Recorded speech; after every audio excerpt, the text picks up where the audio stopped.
coming up on the program today. Brazil senators stand behind calls for the president to take the blame for the thousands that died from the coronavirus pandemic in Brazil. The African Union suspends Sudan following the latest military takeover in the country. Plus, the European Court of Justice orders Poland to pay a daily fine of €1 million in a row over trade reforms.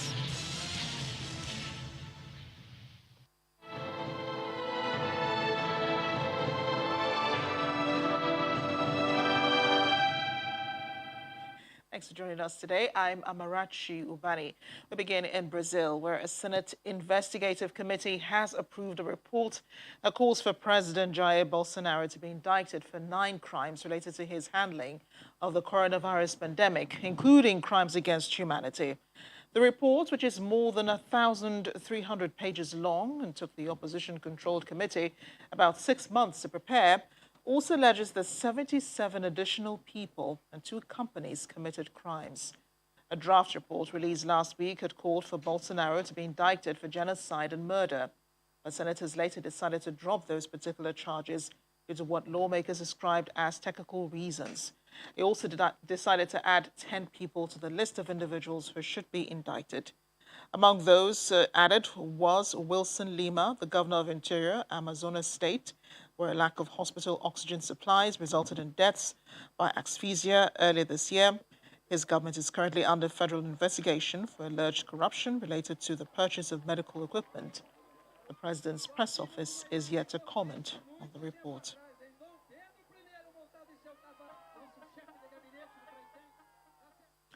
Leader of Britain's opposition Labour Party, Keir Starmer, has tested positive for COVID-19. House of Commons Speaker Lindsay Hoyle says Starmer will be replaced by his party's business spokesperson, Ed Miliband, at the weekly session of questions to Prime Minister Boris Johnson because Starmer is isolating. But here are other reports in our global update. Global Updates continues in China, which has reported nearly 250 locally transmitted cases of COVID-19 since the start of the current break 10 days ago, with many infections in remote towns along porous international borders in the country's northwest.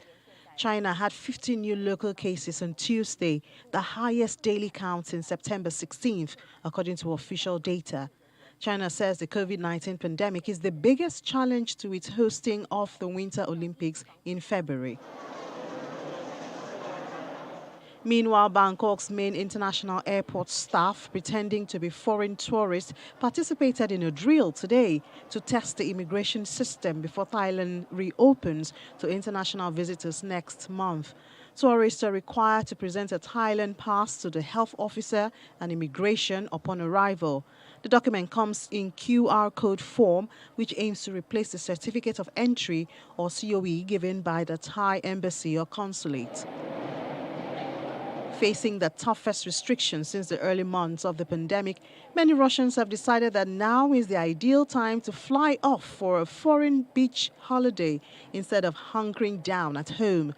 Workplaces across Russia are due to close in the first week of November for paid non-working days to slow the relentless spread of COVID-19.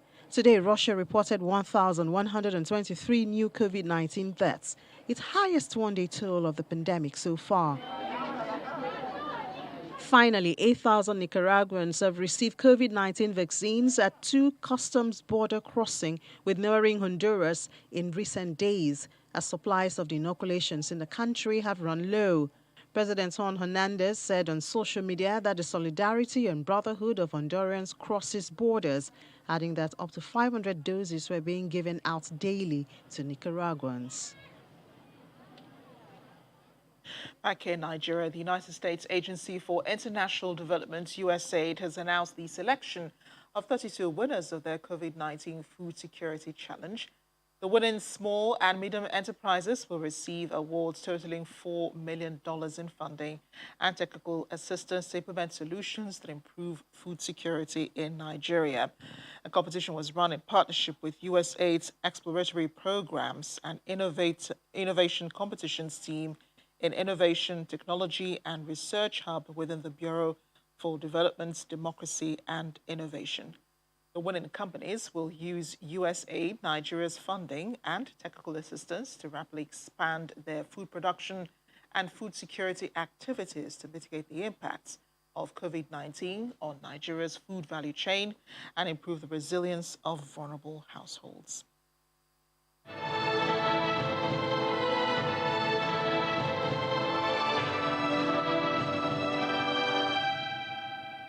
In another development today, more successes are being recorded in the quest for the return of artifacts looted from the country during the colonial era. Latest is a bronze cockerel statue, which was handed to Nigeria today by the University of Cambridge in the United Kingdom. The statue, known locally as Okuko, was looted by British colonial forces in 1897 and given to Jesus College in 1905 by the father of a student.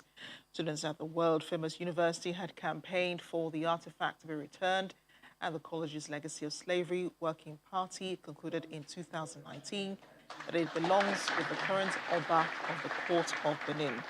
The statue was removed from display at the college in 2016 and is expected to be given to the National Commission for Museums and Monuments. In a similar gesture, the University of Aberdeen in Scotland will tomorrow return a Benin bronze sculpture that was looted by British soldiers in Nigeria. Institutions worldwide have been under increasing pressure in recent times to return artifacts that were looted during colonial times.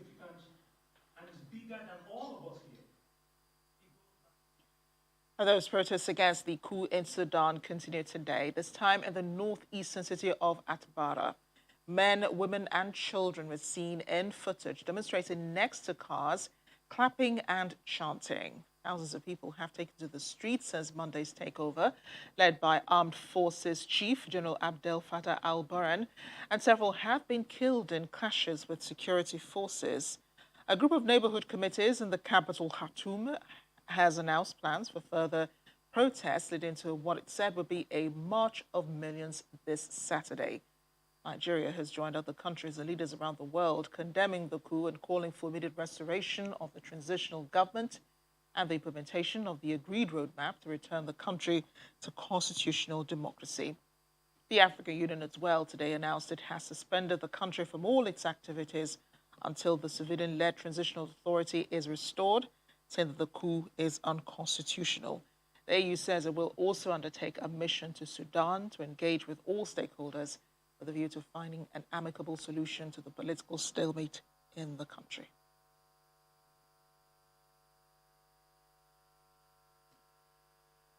I want to bring in Professor of African History, Peace and Conflict Studies at the University of Ibadan, Professor Isaac Olawley Albert.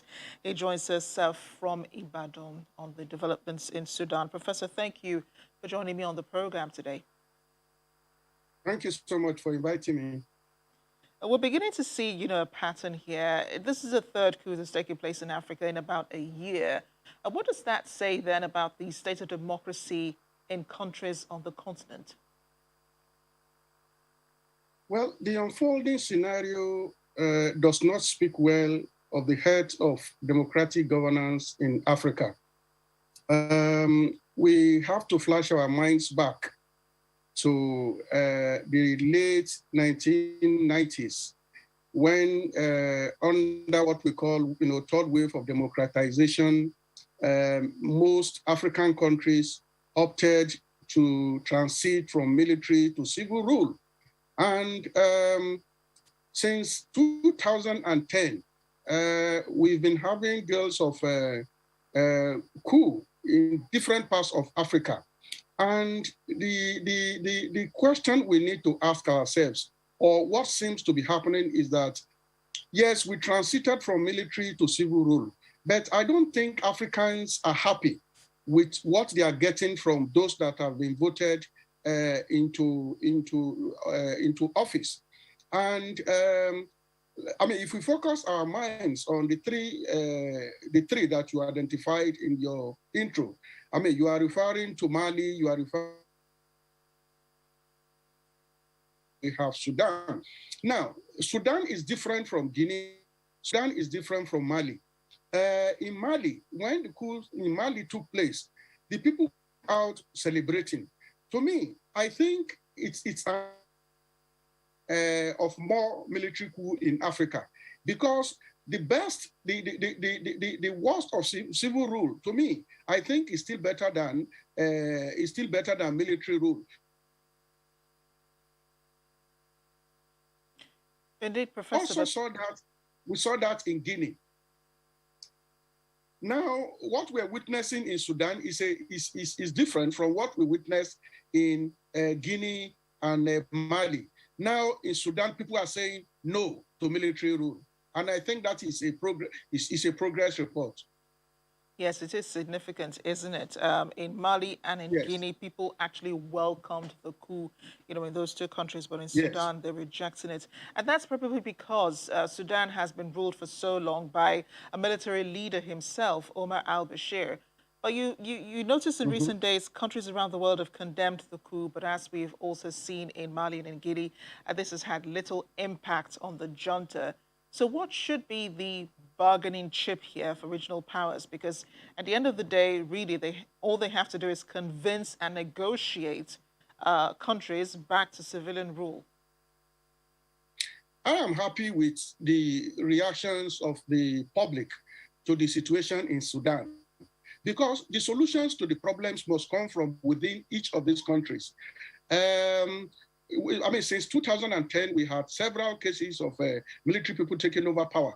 But the international community has not actually been able to actually solve the problem. The military is still in Mali. They are still in Guinea. And what you find the international community doing is to say, we sanction you. Now, these are countries that are not really worried about your sanctions. But if we bring the pressure to bear from within, as we're witnessing in Sudan, women, children, trade workers, trade unions coming out to face the military, I think that will generate the kind of change that we want. Because the message we are sending to the military is that they cannot remain in power. Africa has chosen civil rule, and civil rule must be respected. Yeah, that still can be debated when you look at Mali and in Guinea, where they did have civilian rule, which was ousted by the military. But Nigeria, adding her voice, to the mix, condemning the coup in Sudan, calling for the restoration of the civilian-led transitional authority, and also calling for political stability in the country. What role should she be playing in helping Sudan achieve political stability? Well, irrespective of our political and security problems in Nigeria, I think we still remain that big giant of Africa. We have a very big voice internationally. And I think what is expected now is for Nigeria to actually go out there with that big voice, opposing military rule in Sudan. But I actually want to look at it beyond what the government can do. I want Nigerians to also take lessons from what the people of Sudan are doing. The people of Sudan are saying no to military dictatorship. They are saying no to violence. And that the only way by which you can grow a country, you can develop a country, is by peaceful means. So I'm saying that there are things that the government should do, but there are lessons for the rest of us in the society to also take. Indeed, Professor Olawley Albert, it's a pleasure speaking with you. And we know that there will be more developments in Sudan. The African Union setting those sanctions against the government. Do you think this will have any impact at all? Well, we are beginning, students of security studies are beginning to be discouraged by the capacity of the international community to deal with some of these problems. Because, what basically are you going to do? Are you going to mobilize military force against the military junta? So I think the best we should do is to take the lesson of dialogue. We need to just dialogue with the military leaders, and then come up with a solution that will really fit well and serve well the people of Sudan. Professor Olawley Albert, once again, a pleasure speaking with you. Thank you for joining us. Thank you so much for inviting me. Still ahead on The World Today.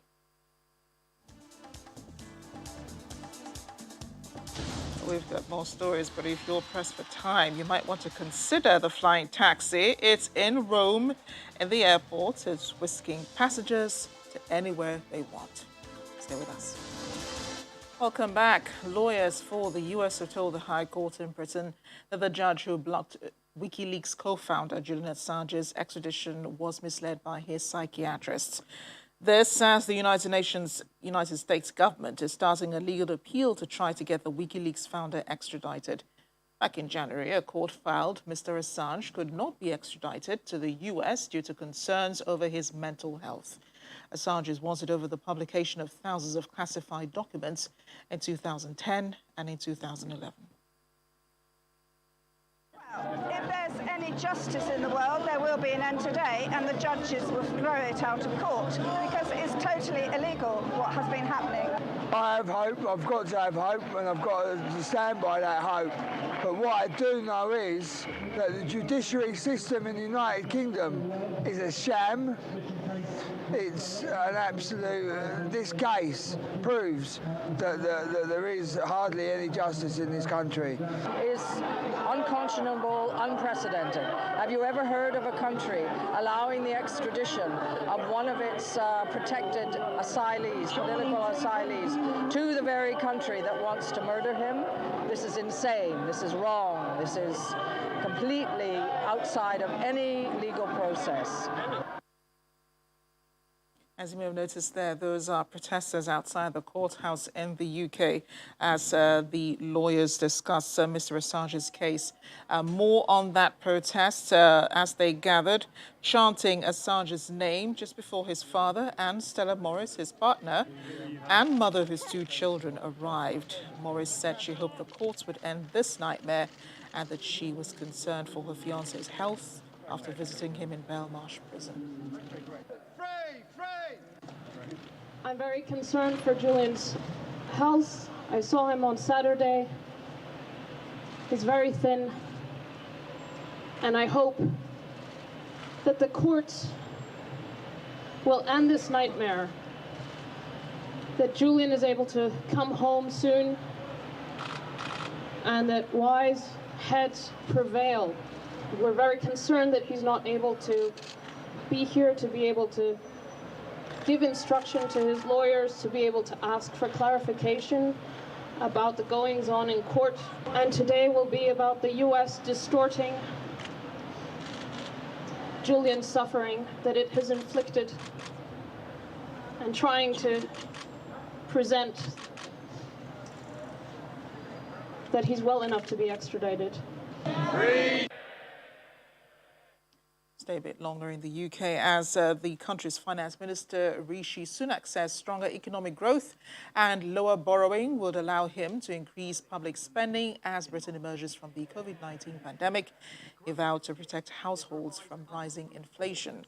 Sunak said in a half-yearly budget statement the economy is likely to grow by 6.5% in 2021, a lot faster than a forecast of 4.0 made in March when Britain was still in a coronavirus lockdown.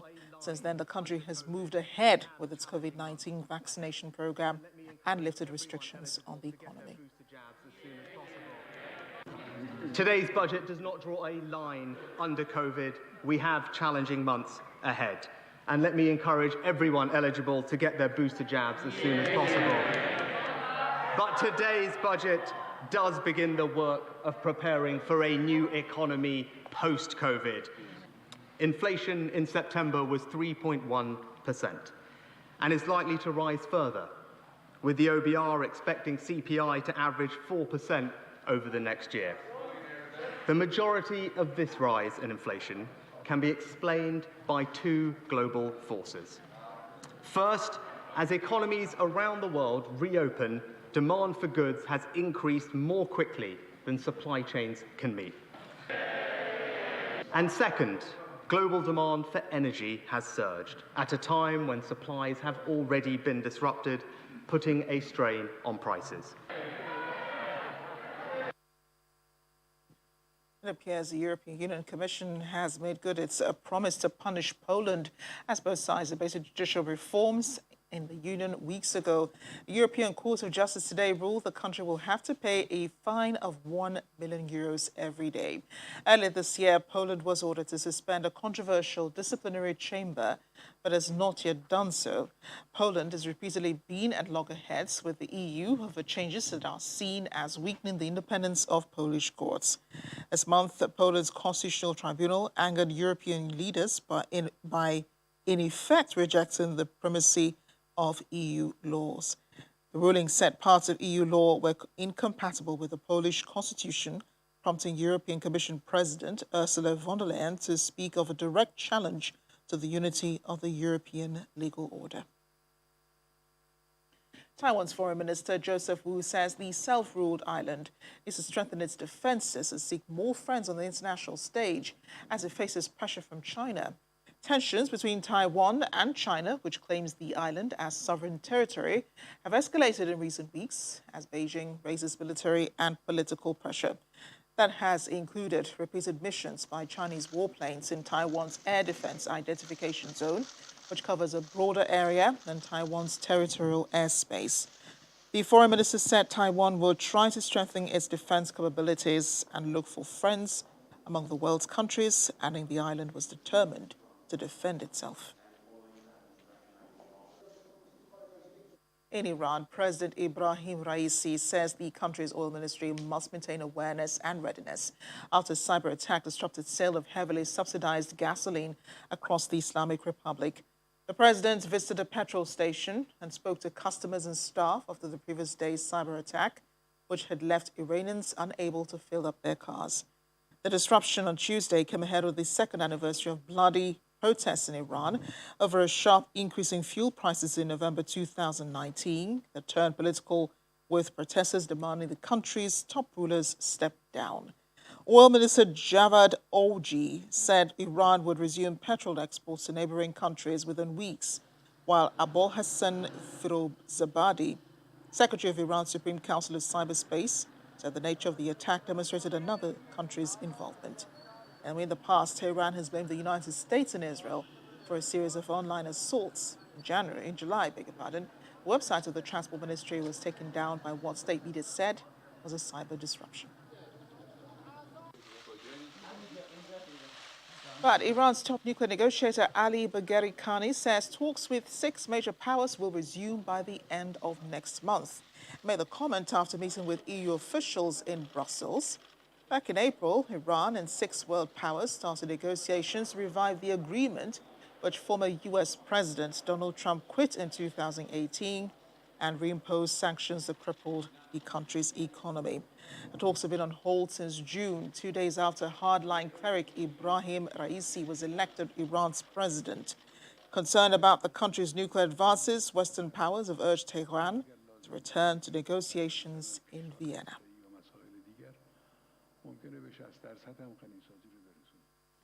With 100 days until the start of the Winter Olympics, Beijing is promising a simple and safe 2022 Games. Although preparations are anything but simple, you know China, it's ready to host thousands of athletes and personnel as it battles flare-ups of COVID-19. Well, Beijing will be the first city to stage both the Summer and Winter Games. But the 2022 event is shadowed by the coronavirus pandemic and calls for human rights groups for a boycott over China's treatment of Tibet, Uyghur Muslims, and Hong Kong. Games will run from February 4th to the 20th, with all participants subject to daily COVID-19 tests and no international spectators. Unlike this year's Tokyo Summer Games, local spectators will be allowed at events in and around the Chinese capital. Athletes and other games-related personnel will be enveloped in a closed loop, including 3 clusters of venues, one in downtown Beijing, one on the outskirts near the Great Wall, and one to the northwest of the city, Hebei province. Unlike the Tokyo Games, which are delayed by a year and stalked by speculation they will be cancelled, there's been little doubt the Beijing Winter Olympics will take place no matter what, as an increasingly assertive China seizes the opportunity to demonstrate soft power.